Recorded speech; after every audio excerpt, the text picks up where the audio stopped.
This is how we build early literacy skills.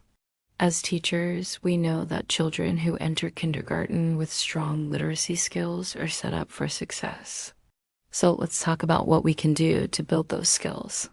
One way we do this is through shared reading.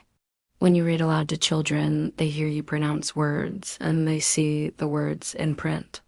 This helps them build a connection between the written word and the spoken word.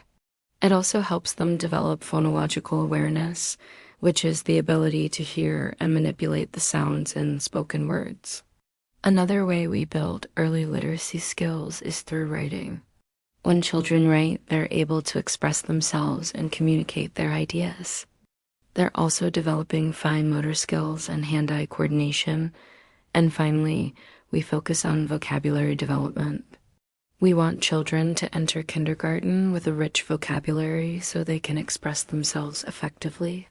We do this through reading, writing, singing, and talking.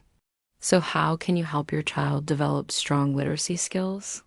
Well, start by reading aloud to your child every day.